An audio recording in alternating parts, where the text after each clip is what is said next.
Hello and welcome to another episode of podcast on D Shot. Um, where you hear me fine? Yeah, you bet. Okay, all right. So we got Chris Heimerman in for this show. Talk about sports journalism. But we'll kind of get started with the interesting thing is, I guess your alcohol addiction recovery and like mental health. You just kind of go into your story a little bit and like what it entails. Sure, absolutely. Well, sort of the present is that I'm a stay-at-home dad. I'm a full-time freelancer, which gave me the opportunity to launch my podcast, my live stream show, and to write a memoir as well, which is super fun. But in terms of the story, I grew up in northeastern Wisconsin, went to school in Milwaukee, which not that I'm trying to like shed any of the blame, but it's kind of a breeding ground for drinking and alcoholism, obviously. But it was first about 5-10 years ago that things started to get out of control, where my drinking was excessive. I began drinking my way through the workday, which is common knowledge and that I've put out there. And the grind of the daily newspaper grind really kind of chewed me up eventually. So it was about 2 years ago now. Matter of fact, in 3 days, it'll be the anniversary of me checking into treatment in Aurora at Gateway Foundation, where I was for rehab and then popped out on the other side. Here's something I hadn't mentioned. The day after I got out of treatment, I ran a marathon, which is why the memoir that I started writing that afternoon after the race is called 40,000 Steps. And my sober date, because I had a brief relapse shortly thereafter, but my sober date now is May 21st. And yeah, that's pretty much what the advocacy is all about, is kind of cutting through the stigma surrounding mental illness, addiction, and really advancing the conversation and creating a space where we can talk about these things. One of the things you were talking about before we started talking for this podcast was kind of you just kind of wrote some things on how sports journalism has changed during the pandemic. I'd say probably one of the big ones is kind of what we're doing right now, which is Zoom. Just kind of talk about that a little bit. Yeah, absolutely. I've chatted with a number of editors and reporters around Illinois because I'm in DeKalb, Illinois. My heart will always be in Milwaukee, of course. But chatting with like the sports editor from the Champaign News Gazette and folks at the Southern, these newspapers that would typically send reporters to cover Arch Madness in St. Louis, the Big Ten tournament in Indianapolis. And it really created a conundrum for them when they quickly found out that all the fanfare you usually have with the tournaments, that stuff that we love, fans in the building, interacting with coaches in the tunnel, post-game press conferences, that all that stuff, doesn't exist now. Matter of fact, there was a guy from the Southern, Todd Hefferman, who was really bummed because there was a senior from SIU Carbondale from the Salukis who he wasn't able to interview after the game because the SID said, here are the three guys who we're going to trot out for the press conference. So no, you can't talk to this guy who will never play again in a Salukis uniform. So he kind of came away from it where usually he would have stuck around for the entire tournament, even after SIU lost, but he just went home because all of that excitement and all those unique elements were missing. So now that you have these press conferences available on Zoom, you have the question of why are we sending people if they can watch the game, do the press conferences the same, in their underpants in their living room, rather than actually, being at the game, that it's all the same experience. So it's been a unique decision-making process. Then you factor in that, like in Champaign, they're chasing the best University of Illinois teams since 15 years ago, the D. Brown, James Augustine days. They're going to be playing at noon tomorrow, and then tomorrow night prep football kicks off. It's like, it's complete insanity. So the juggling of how to cover both at once, how to use your resources, when I think all of us know that newspapers' resources are more bare bones than ever before. It's a really interesting conversation. And I got to do this coverage for the Illinois Press Association. So if anybody's interested in like hearing these guys' perspective, you can go to illinoispress.org, and it's like 3 of the top 4 stories on the page that you can kind of read about how pants on head crazy these times are right now for sports writers. I guess what's the biggest difference between covering Illinois high school sports and maybe Wisconsin high school sports? You know, when you look in the crowds here in Illinois, I think that they're a little bit leaner. I think the COVID protocols are probably a little bit tighter and perhaps more strictly enforced, but it's pockets all over the place. You know, some places are following the protocols to the letter. Some places are seeing what they can get away with. Like there's a JUCO college down by Carbondale where like they've completely like thrown protocols out the window. You know, players are sitting shoulder to shoulder. People are, you know, clustering together in the crowd. So, I mean, I think we've discovered over the past year or so that there are very different mindsets when you go from state to state. I think that the WIA was a little bit more aggressive in resuming play. And I think conferences were more aggressive in resuming play compared to Illinois. So I think that here, there weren't quite as many opportunities to go out and cover games here in Illinois. And that's tough because like sports editors, you know, you have the same pressure as conferences do where parents and boosters, like they want you going out and covering the games. They want games happening. So there is that balance of doing the job the right way.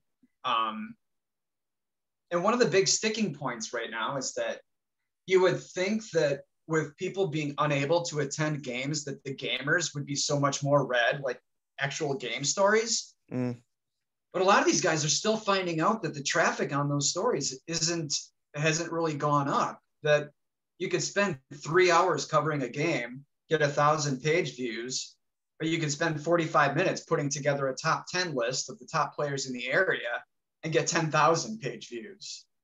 So it's really, okay, how do we spend our resources wisely? And that brings in like the romantic conundrum, you know, the sentimental aspect of, you know, you want to be covering these players when, like here in Illinois, and I have to be honest, I'm not sure what the case is in Wisconsin, there's no state tournament for hoops here. There's no state championship for football.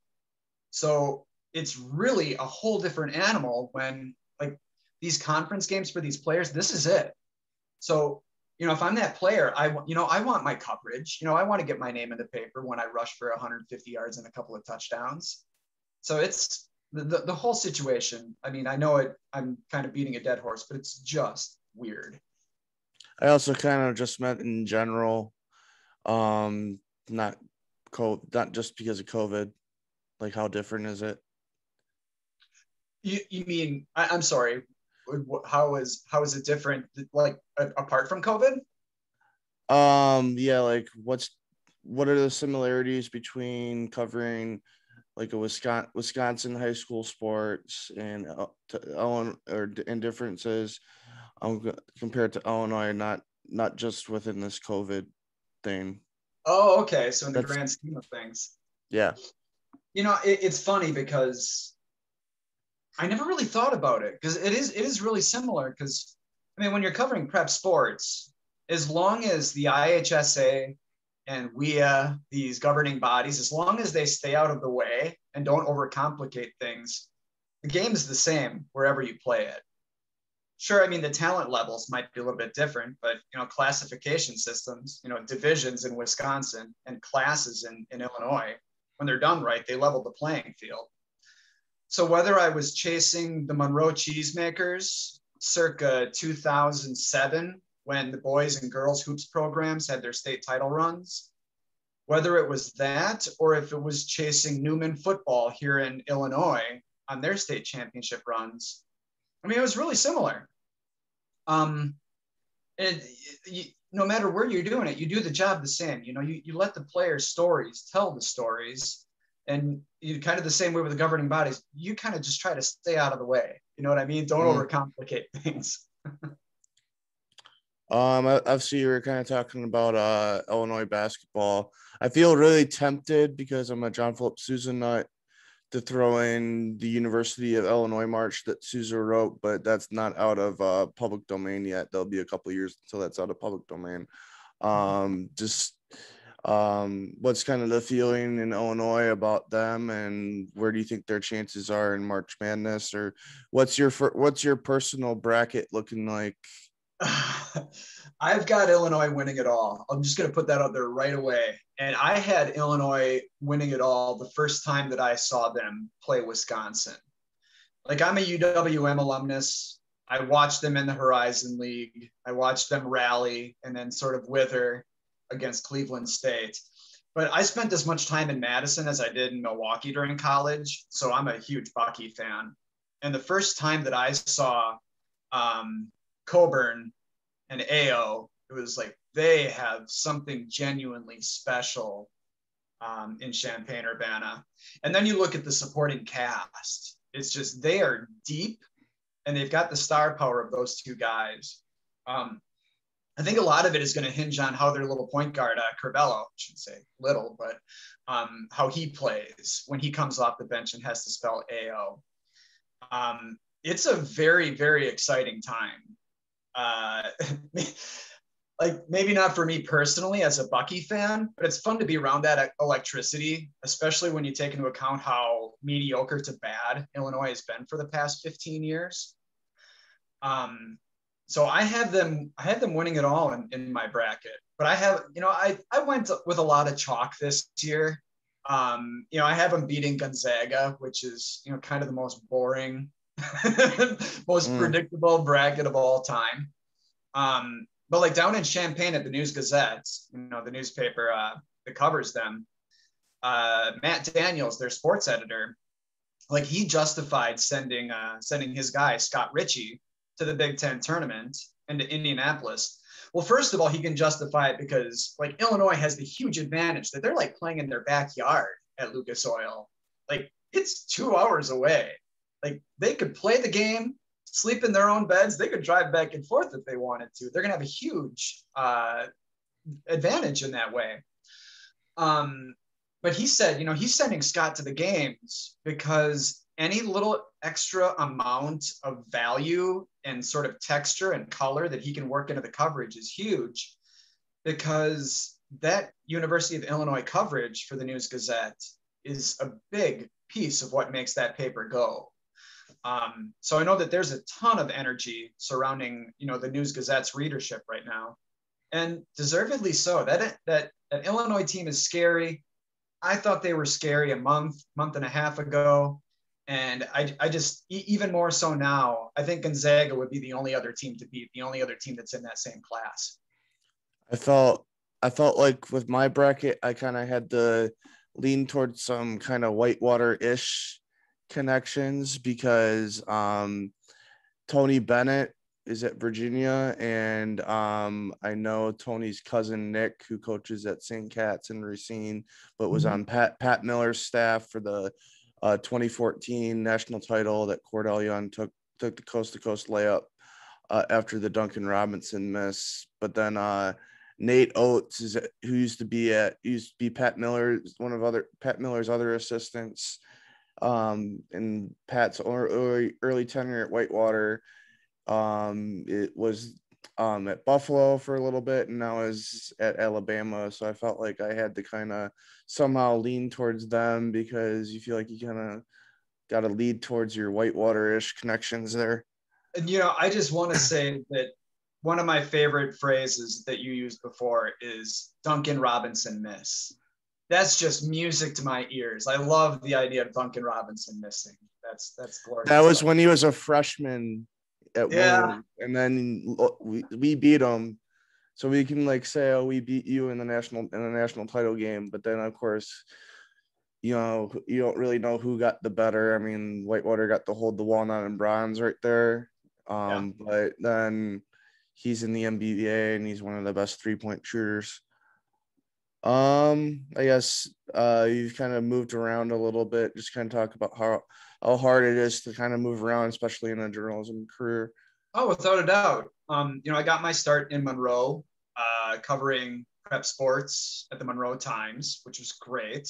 Ironically, that's a job that I've just applied for a little bit. Oh, really? Oh, that's Yeah. cool. Monroe's a cool little town. Emphasis on little. The nice thing is you're close to Madison, so you can get away and get into the city a little bit. But they take a lot of pride in their prep sports. So good luck. I hope you get it. And then from there, I worked at the Press Gazette for a minute. And, that was one of the places where I got my first brush with how hard the journalism game is now, especially in newspapers. I was at the Press Gazette for about a year, and I was one of a number of people who was laid off. And it was jarring. It was like, okay, everything that we've been told about print and how hard this is, it's kind of coming home to roost. So I saw the opportunity to change things up and chase something that I always wanted to try. And I went into hockey broadcasting. I worked a season as a broadcasting intern for the Rockford Ice Hogs nearby here, and then used that as a springboard to be the broadcaster and communications director for the Muskegon Lumberjacks in Western Michigan for a year. And that was wild because Muskegon had just gone from being semi-pro hockey to being juniors hockey. So you went from having all these fans who had gotten used to being able to watch the game and then go drink with the players across the street at rackets. Like they were so embedded with that team. All of a sudden you got these 16 to 21-year-old kids. So there was a lot of pushback against it. So a lot of my job was doing PR and trying to convince people that the product is better. It's better hockey, even though even though you can't hang out with these guys and they're not your buddies.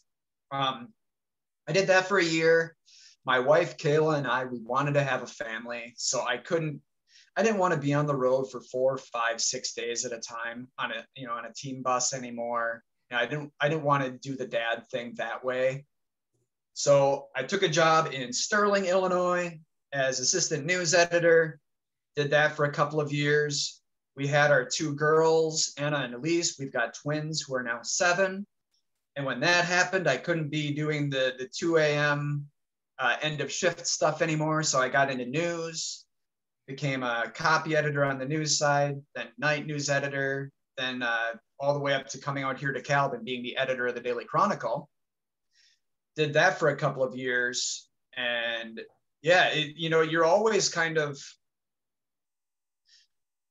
the tendency in journalism is that you're always looking to get a promotion. You're always looking for the next gig, the next rung on the ladder. And that kind of bit me in the butt because I wanted a bigger salary for my family. Let's be honest, I wanted a higher profile job. So I basically allowed myself to be promoted out of my strength, which was reporting. So all of a sudden I'm working 60, 70 hours a week trying to manage the Chronicle with one reporter while I covered crime and courts. And it just wore me out. And that was a big reason why I ended up having the problems that I did with mental illness and then, the alcoholism. The beauty now is that I'm a freelancer. I write for the Illinois Press Association. I write for Gateway Journalism Review, which covers media practices in the Midwest. I also freelance for a healthcare system in Texas because all of a sudden these sort of things can happen because we've embraced working remotely.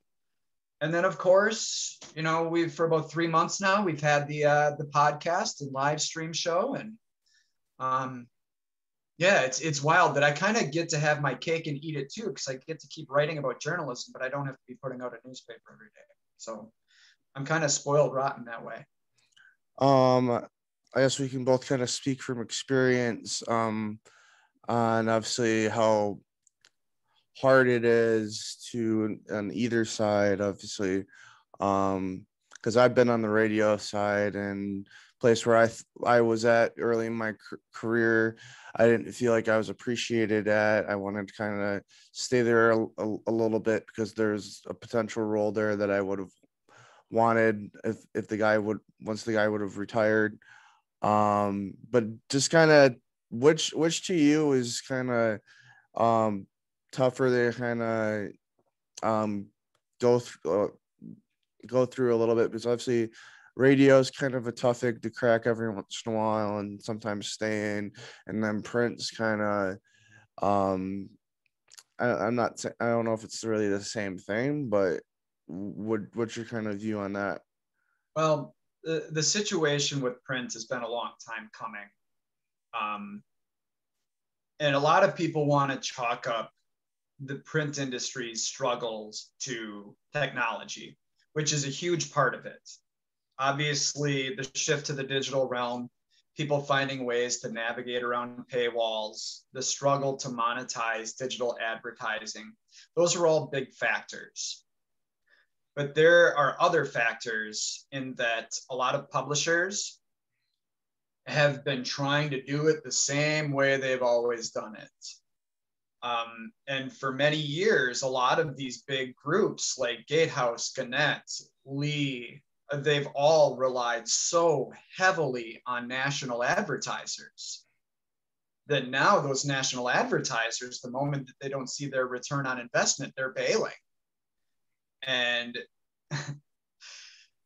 so print is up against it. I've also had a couple of folks tell me that broadcast isn't far behind and that they're going to have to be rethinking their business model as well. So no matter what realm of media you're in, if you're not flexible and if you're not willing to adapt and change the way that you're doing it, you're shooting yourself in the foot. In terms of doing the job at this moment, I think radio and TV have got to be easier because the staffs haven't been cut to the bone just yet. But yeah, in terms of print, you know, one of the things that a lot of these places are trying to do is they're trying to cut their way to prosperity. You know, they're cutting staff. Whereas places that are getting it right are finding ways to cut other costs. Something that gets a really bad rap is when you see like a whole bunch of weekly newspapers merging. Everybody points to that and they say, "Oh wow, they're struggling. They're closing up all these newspapers." And a lot of publishers will tell you that these are decisions that should have been made 10 years ago, that business model was not feasible. I don't know about you, but I would personally rather continue to get my newspaper if it was combined with like 5 other communities' newspapers rather than have no newspaper at all. And so I think that a lot of, you know, publishers have been lying to themselves in terms of like clinging to having a weekly newspaper in each one of these markets, which is overkill. And it's a cost nightmare. So personally, I can't speak a whole lot to the radio and television aspect. I just know that in print, a lot of these struggles could have been avoidable. And rather than just saying print's dead, there's no salvaging it, there are a lot of people out there who are doing smart things. One thing that I've noticed in the past year in Illinois is that, like, whenever I worked at a newspaper, you could have put editorial and advertising in 2 different buildings and nobody would have known any different because they were just on different planets. Now, COVID-19 kind of forced this in that all of a sudden, some people woke up and they're like, well, wait a second, that's right. The community is most important in keeping them informed. So you had advertising and editorial coming together on projects, special sections, restaurant guides, contests, thinking outside the box so that they could actually like work together and let the paper survive. So, you know, a lot of people hate to talk about silver linings with the pandemic. But what it did was it did shake some people up and sort of tear down that brick wall between editorial and advertising so that we start working smarter, not harder. So print is not dead is the grand takeaway. But if groups, publishers, companies don't acknowledge what's going on, they will be dead. Okay.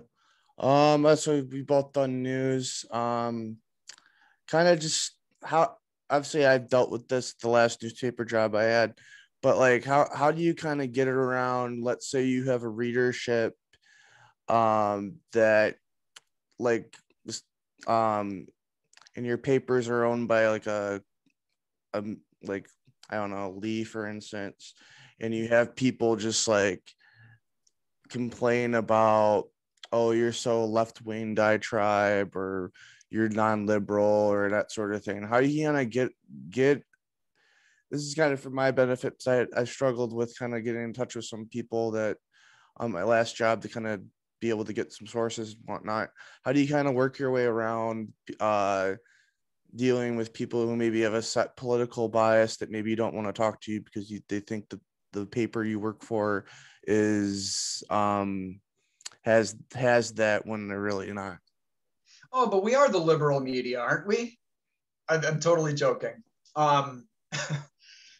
The thing about it is, talk to virtually any publisher, and they've got a story about how they'll publish an editorial and they'll get 2 emails the same day, sometimes within minutes, of a reader who is accusing them of being too liberal and somebody who's accusing them of being too conservative, because these readers cherry picked the little things that they disagreed with and made the decision that there's a political leaning. How do you work around that? I think a big thing that we do is we pull back the curtain as the media. We can't be perceived as that we're working in some ivory tower and coming down to hand people the news. So in terms of taking advantage of technology by doing videos, showing people that we're out covering the community, showing people our decision-making process, showing people that we as journalists, if you prick us, we bleed, man. We're human just like everybody else. We live in these communities, and any paper worth its salt is hyper-local emphasis. So yeah, they're there. They're the paper of record that knows the community as well as anybody else. Speaking of covering that community, you have to cover the community holistically. If you're a newspaper that simply parachutes into a community to cover whenever there's crime or something that goes wrong, yeah, that community isn't going to trust you. And now that, we circle back to the struggle is you don't have the staff to do it, right? To cover a community holistically. But there are programs out there like Report for America that are placing journalists with newspapers in underserved communities. But that's a whole other conversation. That's kind of like that patch thing, right? Yeah, exactly. So you need to write the feature stories. You need to ask the community for input. You need to not have the knee-jerk response that you're going to cover a community when a press release comes in or when something comes through in the blotter or you hear something on the scanner. You need to be out there in that community and be visible, which I know right now is difficult. But so that they know that the newspaper is part of that community, not just an entity that reports on that community. Okay. I guess we both covered sports. So like what in so you can say news too, but like what's the most interesting story that you've ever had to cover or that sort of thing? I mean, I've covered a lot of fun gamers. Those are great. The project that I was most proud of, and it was wild. I did a series on sports concussions. This was 10 years ago now. It's wild to think about. And it did well. It won a Associated Press Sports Editors Award, which is incredibly, I don't know. That's the one that I'll put on the mantle, because this was when people were really coming around and hearing about CTE and the long-term effects of what was happening with young athletes' brains and how that was translating when they got older. So I think that was a 5-installment series where we did a main bar, a sidebar, and a column with each installment. And it was a beast. And we talked to youth football coaches. We talked to kids who had dealt with concussions. We talked to athletic trainers. And it really... Did you talk to any NFL people or not really? No, this was really hyper local. Okay. So this was local sports programs. We held one school district's feet to the fire when they basically said that there's no concerns about concussions, that nobody ever brings it up. so we held their feet to the fire and called out a lot of hypocrisy there. And they ended up hiring an athletic trainer. There were some of these outlying schools in the boonies that started contracting athletic trainers and medical personnel. So this is my favorite part of journalism, is solutions-based journalism. When a piece of journalism becomes an agent of change, where reporting on this stuff led to action, and as a result, ended up making the games safer for kids to play. I still look back on that very proudly. I still cry when I think about some of the kids I talked to. There was a kid who played for Sterling, Ryan Hermes, who had suffered, he couldn't count the number of concussions that he had suffered during his high school football playing career. He was a middle linebacker. He would forget how to tie his shoes. He would break down and cry without being prompted. I mean, this kid's brain was battered at age 17. And I haven't checked in with him in a while. This is probably a subtle reminder for me to call Ryan and see how he's doing. But the title of the series was The Hidden Injury, because like you can't see it, and because nobody wanted to talk about it. But we found people who were willing to talk about it. And we published the bejesus out of it, man. And it was pretty neat. I can relate to that because when I was at Whitewater, I did like concussions in sports for my like required like media or writing requirement or whatever, and then I tried doing a video on it, and then you're just like, I had Leroy Butler and Gary Ellerson from WSSP, who are former NFL players, in mind for video interviews and whatnot, and then they were part of the NFL lawsuit. So then I ended up asking Jake Kumero's dad, who played a little bit in the NFL, and Jake was kind of in his last year at Whitewater. It's like, yo, would you be willing to talk about concussions? And that was kind of a little neat substitute. Man, see, you big league me. You're talking to Leroy Butler, or Leroy Butler, I should say. And you've gotten some good guests on this show too, man. How are you doing that? I mean, I know Lance Leipold pretty well from his time at Whitewater, and some of it's Ramcheck helping me out. I know Pat Miller really well from like I know a lot of good Whitewater connections. So it's awesome, man. You're doing an awesome job, and I've really enjoyed watching the show so far. So I know you and I are both, young in our podcasting careers, but I think we're both off to an all right start. So keep it up. Thanks. I would say like my favorite one is I covered the Tony Romo camp in Burlington for Ramcheck one year, and did the press conference thing. We did like a camp story, and we were trying to find another story, and there was a small video production crew from Texas. It wasn't your NFL Films type thing. It was just somebody trying to do a documentary on Romo, and no one really caught wind of that. And I just decided to interview the people who were doing this, and it got on a Cowboys blog, and they spelled my first name as Dabniel. And I was like, are you kidding me? Of all things, you're gonna screw up my first name and not my last name? But like, that was kind of neat to kind of get on that Cowboys blog. Yeah, and now it's a great story, right? At the time, yeah. I'm sure you were upset. Now it's funny. Yeah. But I do have like a weird story about kind of like I was covering a volleyball match at Palmyra Eagle, and this coach was just like, oh, we have a distraction within our program. Not saying what it is. Mm-hmm. Not giving you any idea what it is. Why would he say that then?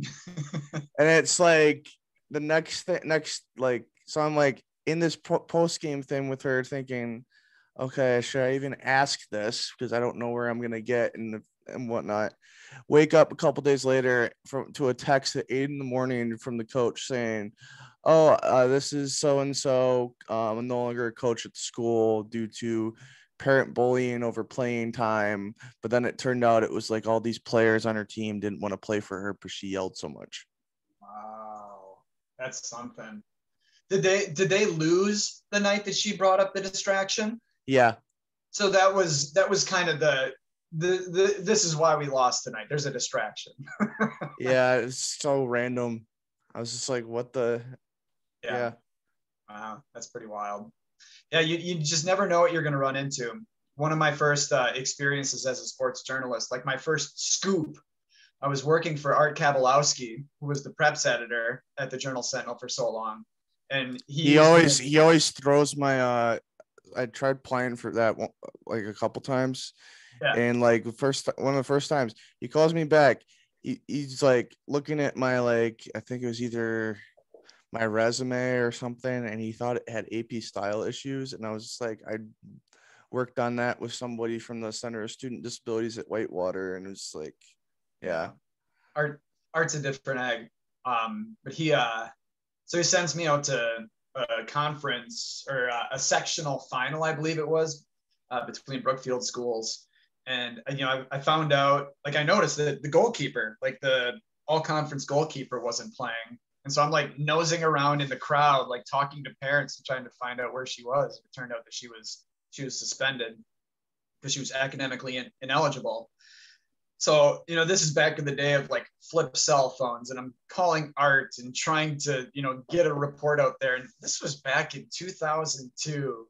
So I remember just like zipping back to the office and writing the game story and writing the sidebar on the suspended player.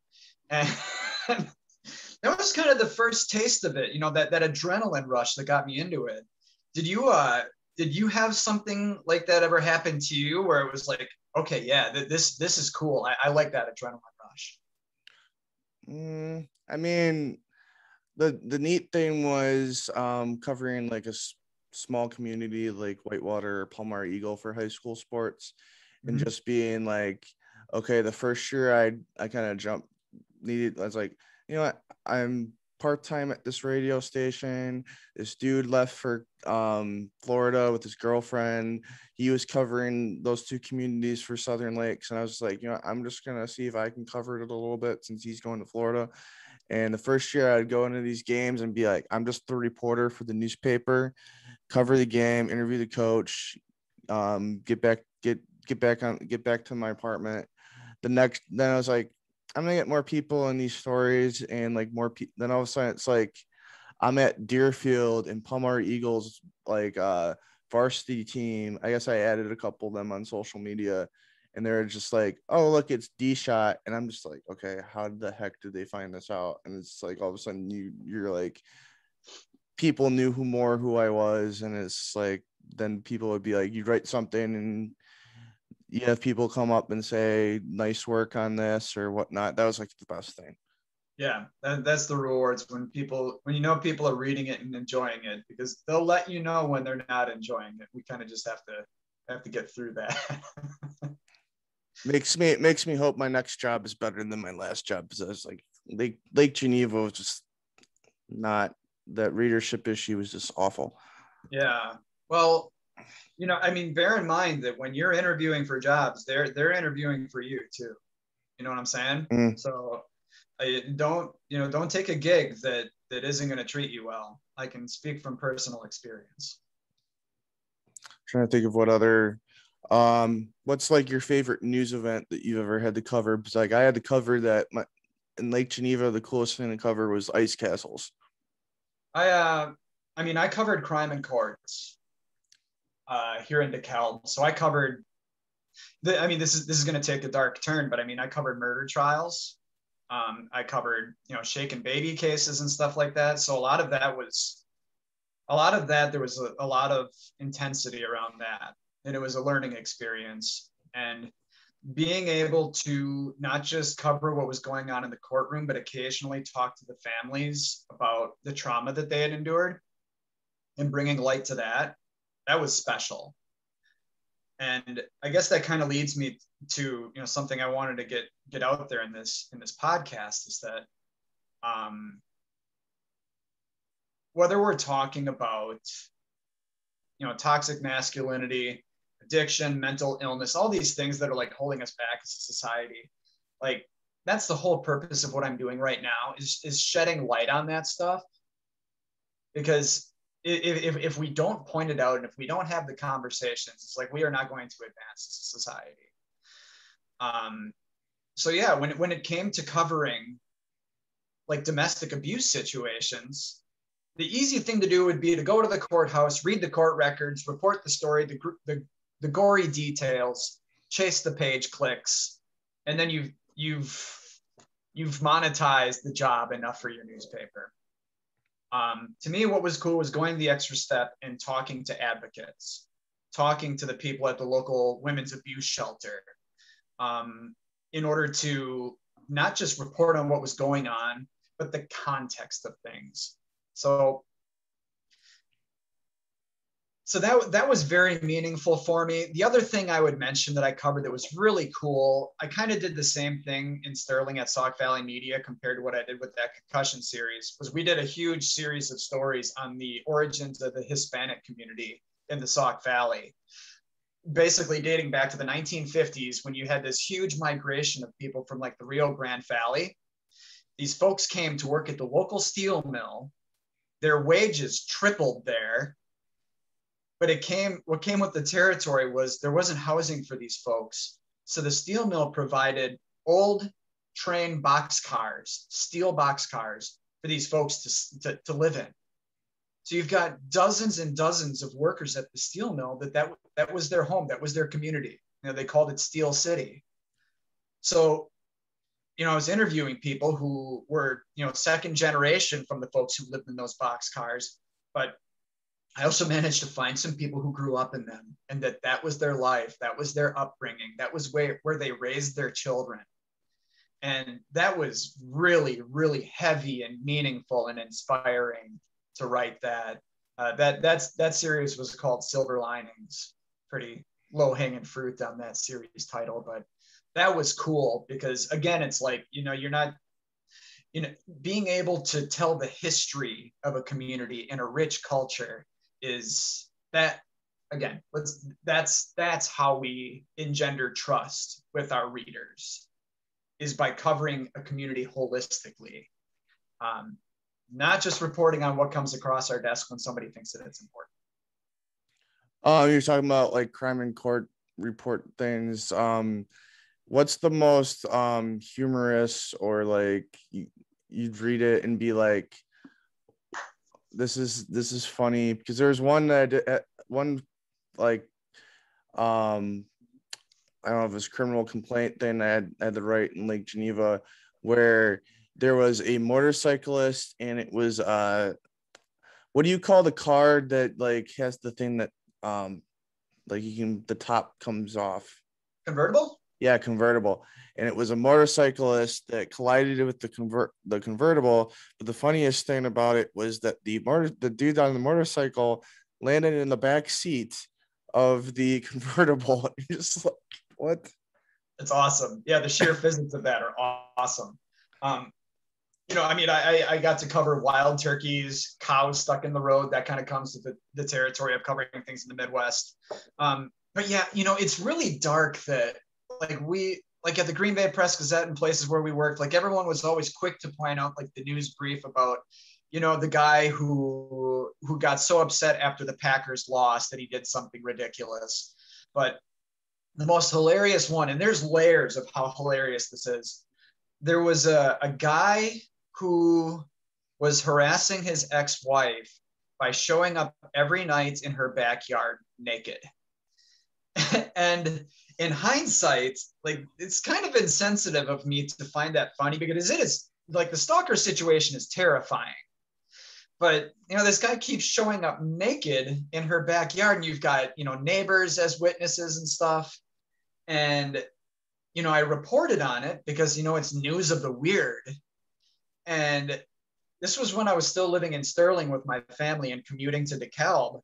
And I got an email over the weekend of a family member of this couple, and they are just irate with me, of course, because, pointing out this embarrassing detail of what's going on with their family.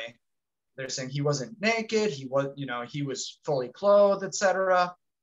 So it's a Saturday, and I'm like panicked out of my mind. I'm like, oh my God, are we going to get sued? Was this not correct in the police report? Did I read it wrong?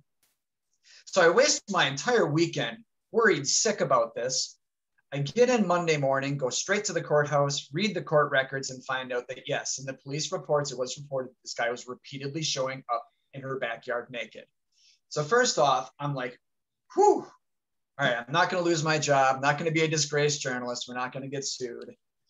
But, and I had to reach out to these folks, and I had to tell them that this is funny to a lot of people, but to a lot of women who have been abused and stalked and threatened, this is serious too. Like, we have to report on this stuff because people have to realize there has to be accountability when people stalk their exes. So, hilarious in ways, poignant in ways, but certainly that's one of the most notable stories that I've had the pleasure or displeasure of writing. You were talking about DeKalb, so I just want, what's your thoughts on Maction? On Maction, the MAC conference? Yeah. In what regards? I have no idea where I'm going with this. I was just saying. That's cool. I mean, I know Leipold's in the MAC, so. It's really a bummer that they got into bed with broadcasters and decided to put all their football games on weeknights. I really think that they kind of shot themselves in the foot by doing that. And they chased the money, and I think it's kind of blown up in their face a little bit. I think that, Northern Illinois University, it's funny how when I lived in Sterling, it was like NIU was Orange Bowl, kicking butt and taking names.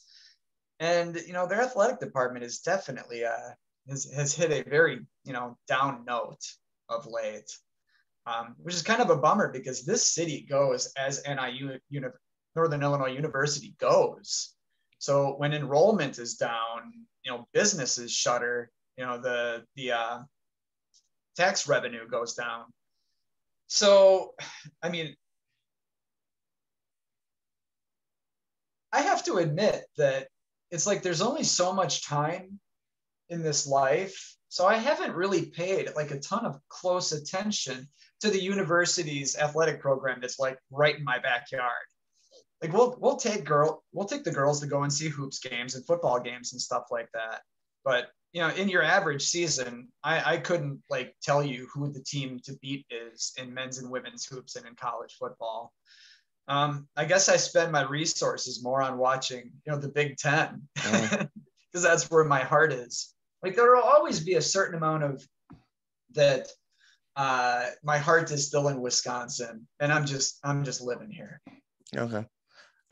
I'm probably like, I probably don't really pay attention to like what the Badgers are doing as much. Maybe I'm paying attention more to Whitewater because it's my alma mater, or I'm like Leipold's at Buffalo, so I try to keep tabs on what Lance is doing, and hopefully he gets another maybe a Power 5 at some point, which would be cool. But I'm kind of hoping he's still around in at Buffalo in 2023 when they play Wisconsin. I find that I watch Badger basketball, and first off, they have been so massively disappointing this year that they've had all these guys who have been in the program like 4 or 5, but what feels like 7 or 8 years, and they haven't developed. But I find myself, I'll watch the Badger game, and it's frustrating. And then I turn on the Bucks, and I love your hat. And it's Thanks.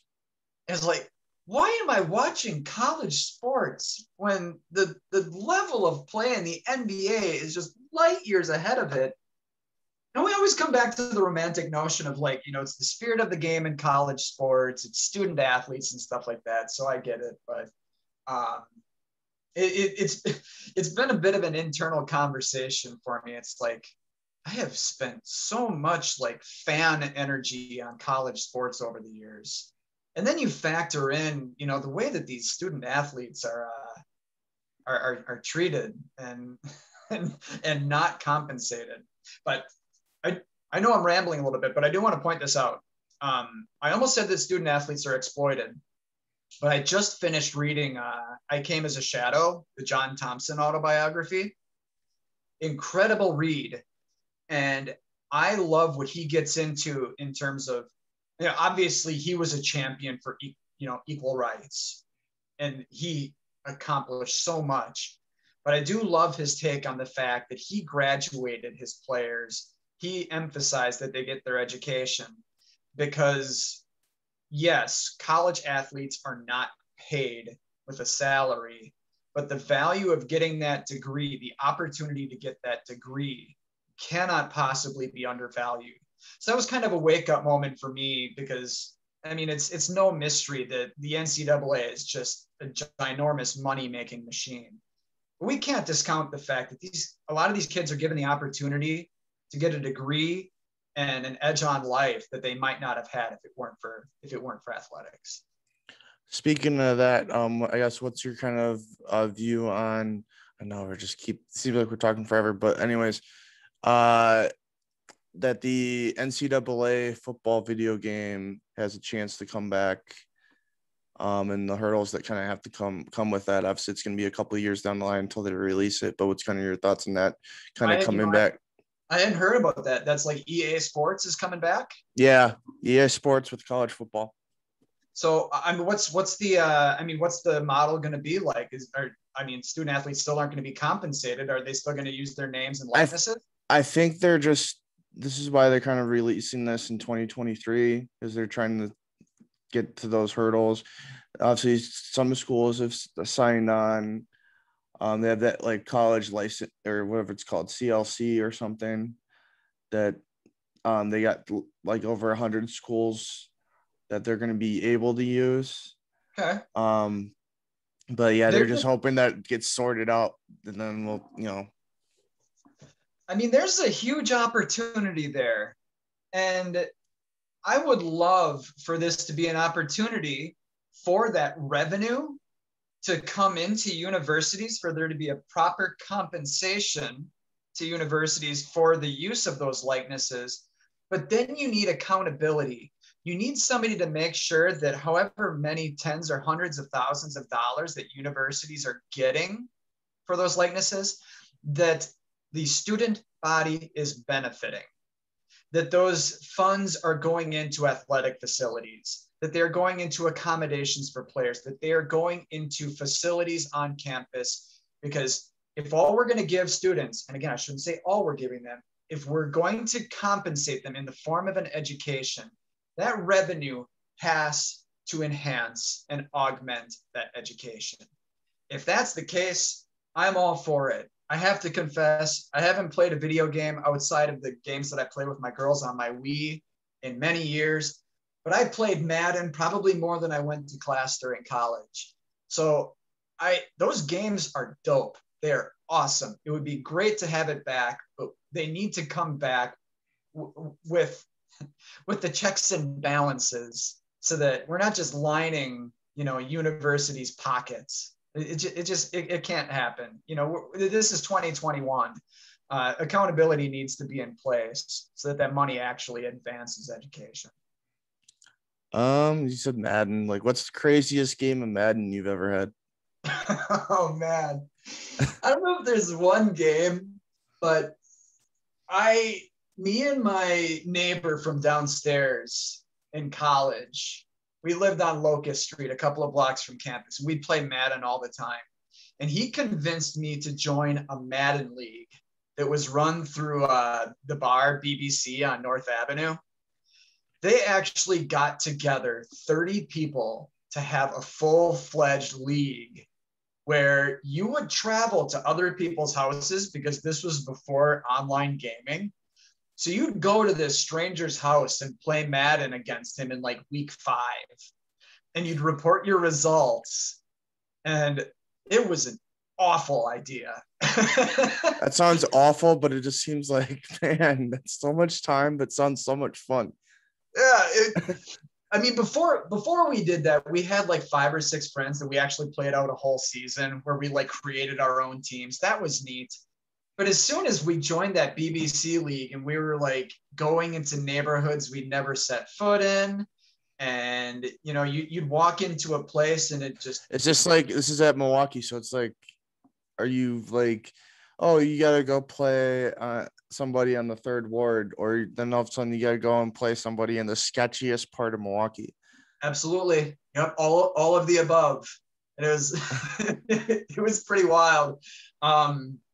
And if I remember right, I think that we got through like week 7 or 8, and the league mysteriously shut down, and nobody wanted to talk about why. So I don't know if one of those games went awry, because come on, we've played Madden with our closest friends and nearly attacked each other, right?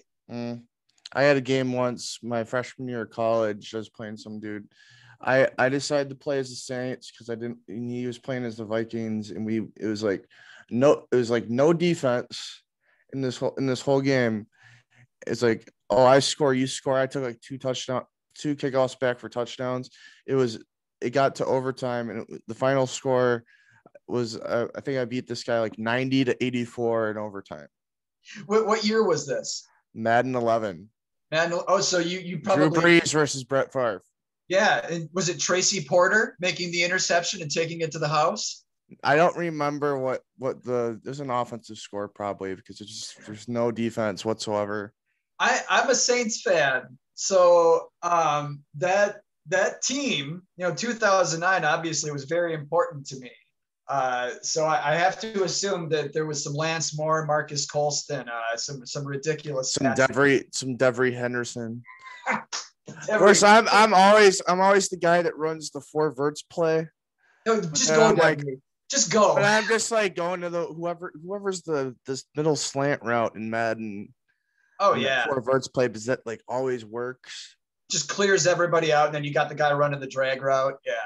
But then there's like one of the recent Maddens. I like followed some Madden guy on YouTube, and I found this like one shotgun play where you could move some guys around, and I used that against a buddy of mine, and my buddy quit in the 3rd quarter because he just could not stop this one play. It was just like me moving a couple of the routes, one of the routes every single play to some other spot to kind of take advantage of that. And it's like, I know nothing about cover 3 or cover 2 or any of that crap.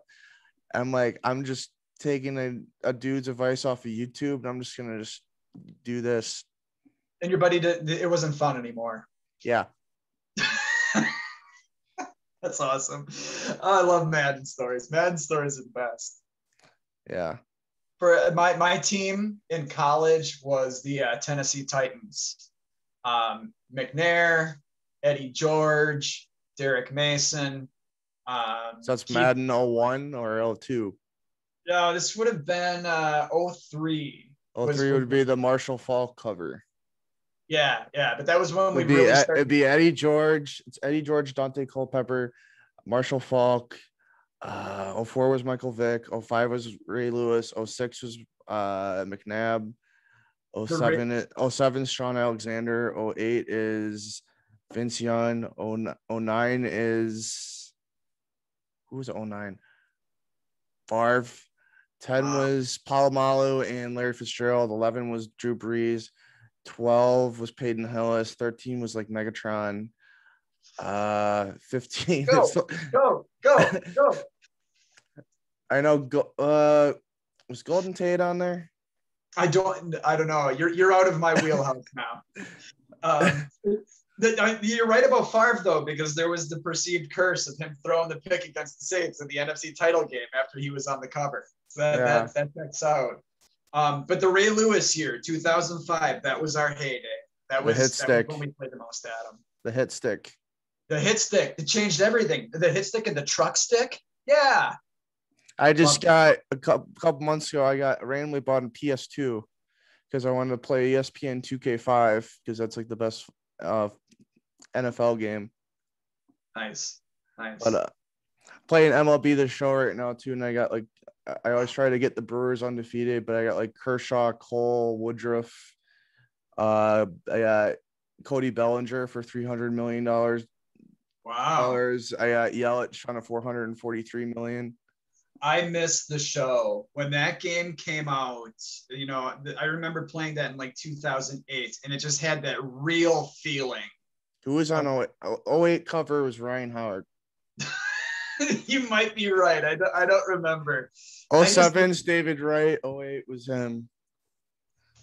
I just remember how real it felt because like baseball was my sport. Apart from running, like baseball is my one true love. And it was just like, this feels so real. Like depending on the timing of the swing, the type of the pitch, it was like, this is getting freaky how realistic this is.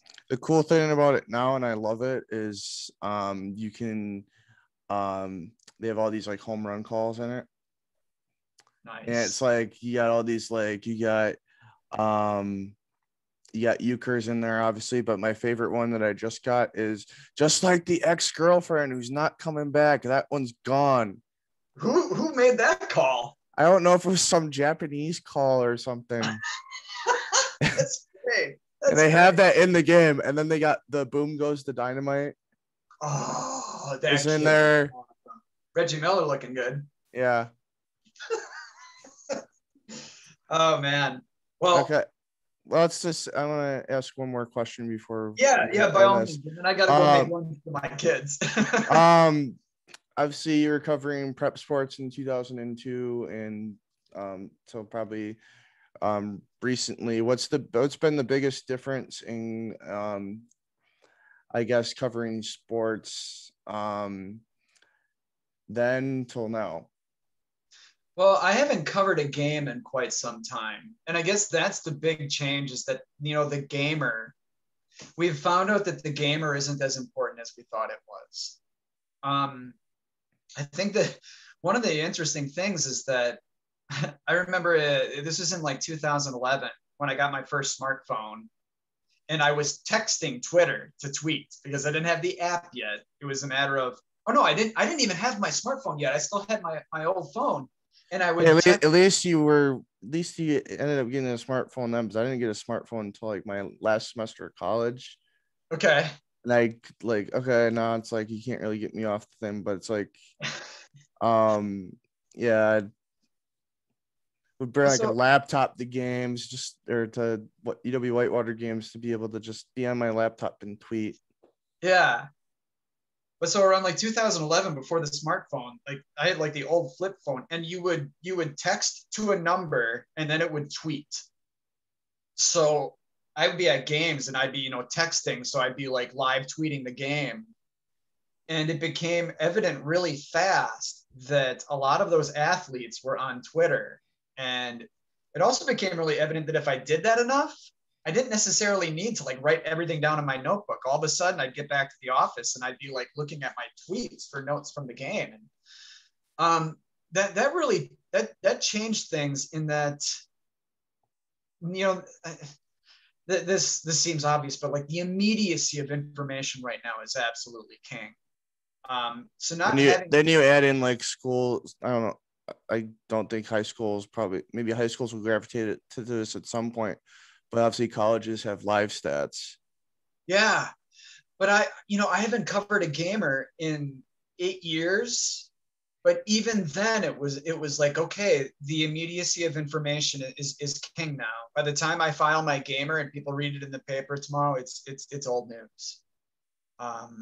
So I don't know though. I still like picking up a story and reading the entire thing, but I also like having a newspaper in my hands. I'm an old soul, but yeah, not having written a gamer in 8 years, I don't really know. I don't really know the most significant changes lately. I guess I'm sheltered now. Okay. I'm just gonna let you end it with just plug what your podcast is called and that just to end this. Well, we've had such a great conversation that I'm sure that everybody's stuck around. My God, we've been talking for over an hour. This has been fun. Everything about the show is 40,000 steps. It's the name of the memoir that I wrote after I ran the marathon, the day after I got out of treatment. So if you go on YouTube, Spotify, Google Podcasts, just type in 40,000 steps and you'll find your way to my show. We do it every other Tuesday night. We live stream it on my Facebook page, which is facebook.com/40,000 steps. Anything and everything you need to know about it, you can find on my website, 40,000steps.wordpress.com. All right, cool. Chris, nice meeting you. First off, thanks for joining me, and thanks everybody for listening and watching to Podcast on D-Shot. Awesome, man. Take care of yourself. All right. Yep.